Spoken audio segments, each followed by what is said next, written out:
Agora nessa aula nós vamos continuar o estudo sobre titulações de ácido e base. Mas nós vamos falar agora sobre titulação de ácido fraco com base forte. Para isso nós vamos considerar a titulação do ácido acético, que é um ácido fraco, com hidróxido de sódio, que é uma base forte.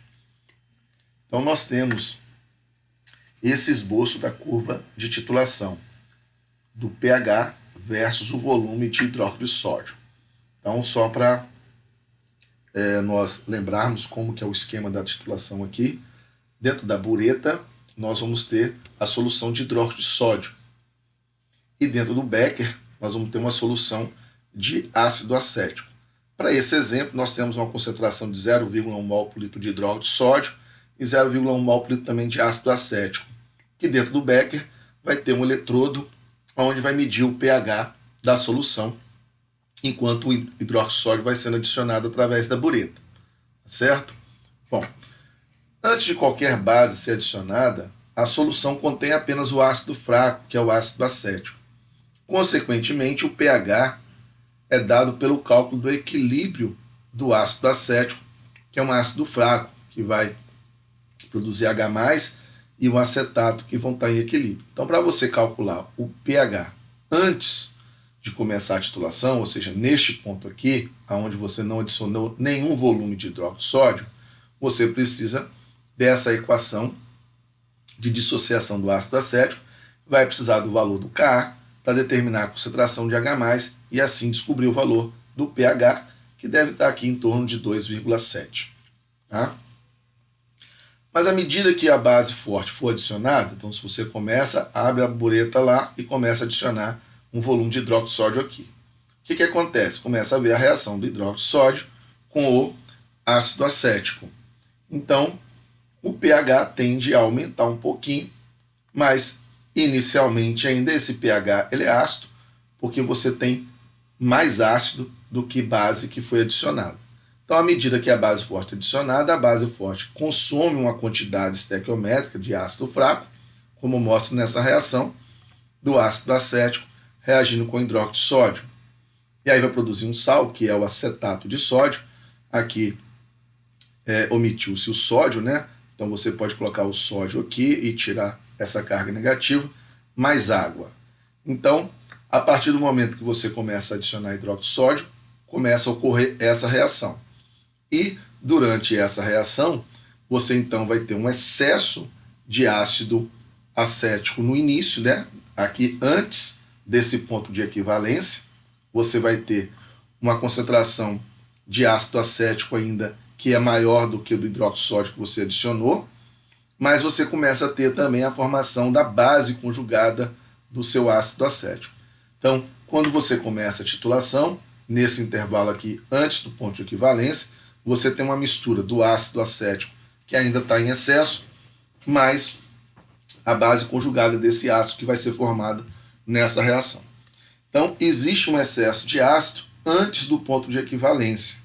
Consequentemente, você vai ter uma mistura do seu ácido fraco, que é o ácido acético, e da sua base conjugada, como nós mostramos no slide anterior, naquela última reação. Então, nós temos uma mistura que forma uma solução tampão, que é um ácido fraco, e a sua base conjugada. Então, para determinar o pH dessa mistura, você vai usar o mesmo método que você usou para determinar o pH de uma solução tampão, tá certo? Agora, já no ponto de equivalência, todo o ácido acético vai ser consumido pelo hidróxido de sódio, né? Então, a concentração de H+, que vem do ácido acético, vai ser neutralizada pela concentração de OH- do hidróxido de sódio. Então, no ponto de equivalência, não sobra nem H+, e nem OH-. Então, você não tem nem excesso de ácido, nem excesso de base. A única coisa que você tem no ponto de equivalência é o sal que está sendo produzido, que vai ser o acetato de sódio. Portanto, você vai ter o íon acetato, que é a base conjugada do ácido acético. Então, o pH ele vai ser determinado pela hidrólise do íon acetato, né? Quando você estiver no ponto de equivalência. E o ponto de equivalência para uma titulação do ácido acético com hidróxido de sódio, ele não é igual a 7. Ele é maior do que 7. É um pH pouco básico. Por quê? Porque o sal que vai ser produzido vai ser o acetato de sódio, que é derivado de um ácido fraco com uma base forte. Todo sal que é derivado de um ácido fraco com uma base forte, ele é um sal básico, portanto, ele vai produzir um pH básico. Por quê? Porque esse acetato, quando sofre hidrólise, é essa reação que você tem que escrever. Então, o acetato reage com a água, ele pega o H+ da água e se transforma em ácido acético, liberando o H-. Então, essa reação mostra para você que o íon acetato em solução aquosa produz um meio básico. Você só está considerando essa reação aqui porque não sobrou ácido acético e não tem hidróxido de sódio em excesso. Você tem quantidades estequiométricas de H+ e de OH-. Então, o que sobra para você é apenas a sua base conjugada proveniente da reação. Então, o ponto de equivalência ele não é 7, o ponto de equivalência só vai ser 7, como nós vimos na aula anterior, quando você faz a titulação de um ácido forte com uma base forte. No caso contrário, esse ponto de equivalência você vai ter que calcular o pH dele. E esse cálculo do pH tem que ser feito através dessa reação. Para essa reação, você vai ter uma constante de basicidade, já que isso aqui é a base conjugada do ácido acético, então você vai ter um Kb. E para encontrar o valor de Kb não é difícil, porque você tem o valor do Ka, do ácido acético, que é tabelado. Então, Ka vezes Kb é igual ao Kw. Se você tem o valor de Kw e tem o valor do Ka, você encontra o valor do Kb para essa reação. Então, devido à concentração do acetato que você tiver lá no meio, você vai usar essa equação mais o Kb para determinar a concentração de OH-. Determinando a concentração de OH-, depois você consegue determinar o pH da sua solução, tá certo? Um detalhe neste gráfico aqui, que eu não falei antes, é essa inflexão da curva, onde ela começa a ficar reta aqui. Ó. Quando nós mostramos um gráfico semelhante a esse lá, na aula anterior, da titulação de um ácido forte com uma base forte, essa inflexão da curva ela era muito maior, né? O que abrangia essas duas faixas de indicadores que estão sendo mostradas aqui. Mas quando você utiliza um ácido fraco, titulado por uma base forte, essa inflexão ela diminui de tamanho. E o que isso reflete para nós na nossa análise volumétrica? É que você não pode usar agora qualquer indicador. O indicador que você tem que usar, ele tem que ser a sua faixa de viragem, de mudança de cor, dentro dessa inflexão. Então, o indicador fenolftaleína pode ser usado nessa titulação do ácido acético hidróxido de sódio, mas o vermelho de metila não, porque a faixa de viragem dele não está dentro dessa inflexão, tá certo? E isso nós vamos mostrar também em uma aula mais à frente a explicação disso.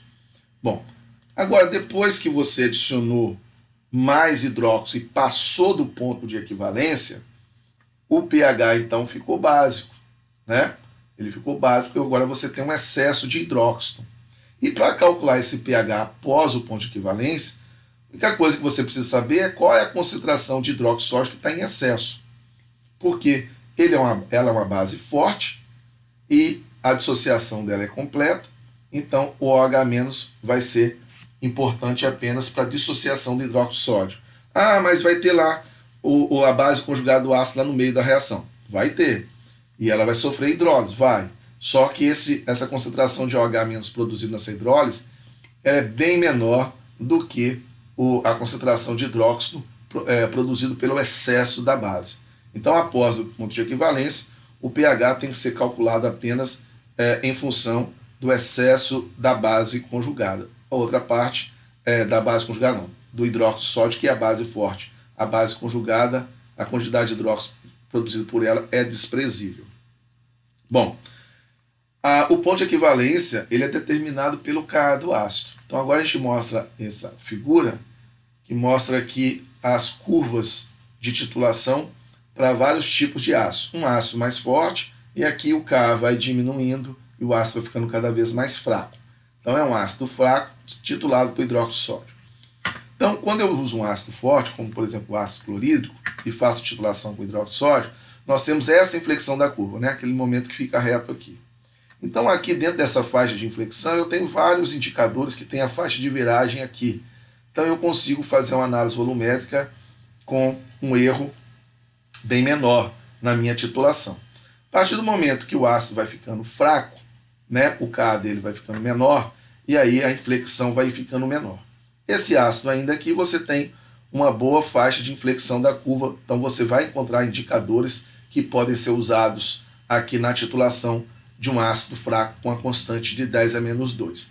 Assim também o 10 a menos 4, a inflexão diminuiu de tamanho, mas ainda você consegue encontrar indicadores com faixa de viragem dentro dessa inflexão. O 10 a menos 6 também, você tem uma inflexão menor, mas você ainda consegue encontrar um indicador dentro dessa faixa aqui, da inflexão. Então, a partir do momento que o ácido vai ficando mais fraco, a curva de titulação gera uma inflexão menor. Quando você chega num ácido muito fraco, como esse com 10 a menos 8 de Ka, praticamente não tem aquela parte inclinada aqui de inflexão na curva.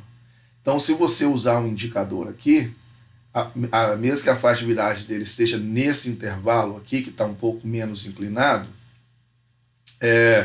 você pode ter um erro muito grande na sua análise volumétrica. Então, seria muito difícil você fazer uma análise volumétrica com erro pequeno, usando um ácido com a constante de acidez muito pequena, tá certo? Porque a diferença de 48 ml para 50, por exemplo, vai causar um erro muito grande, né? Já que o seu indicador pode estar virando aqui a partir de 48 ml, sendo que o ponto de equivalência vai ser quando você adicionar 50 ml de hidróxido de sódio. Isso não acontece quando você tem, por exemplo, um ácido forte, né? Porque ele só vira aqui muito perto de 50. Então, se você adicionar 49,9, talvez o indicador ainda não tenha mudado de cor, né? E aí você passa a ter um erro menor, quando você tem esse volume muito perto aqui do volume real, que seria os 50 ml. Se você pega esse outro ácido aqui, que é muito mais fraco, praticamente não tem inflexão, e aí seria impossível fazer uma análise volumétrica com um ácido tão fraco deste, sem cometer um erro muito grande. Agora, antes de realizar alguns cálculos através de exemplos, nós vamos analisar aqui essa figura, que nos dá aqui uma ideia de como nós devemos utilizar o cálculo estequiométrico e o cálculo de equilíbrio no cálculo de pH em titulações de ácido fraco e base forte. Então, vamos imaginar que nós temos uma solução contendo o ácido fraco e a base forte, né? Na titulação, vamos supor lá, você tem um ácido acético, foi titulado com hidróxido de sódio, então você tem uma mistura de ácido fraco com a base forte. Então, vai ocorrer essa reação. A base forte vai reagir com o ácido fraco, produzindo a base conjugada deste ácido fraco mais água. Então, você deve levar em consideração essa reação de neutralização e a sua estequiometria para você calcular quanto de ácido fraco e sua base conjugada vai existir após a reação. Depois que você obter esses dados, você pode usar, então, no cálculo de equilíbrio, o valor do Ka, a concentração do ácido fraco e da sua base conjugada, para você calcular a concentração de H+, e, finalmente, ter, então, o valor do pH.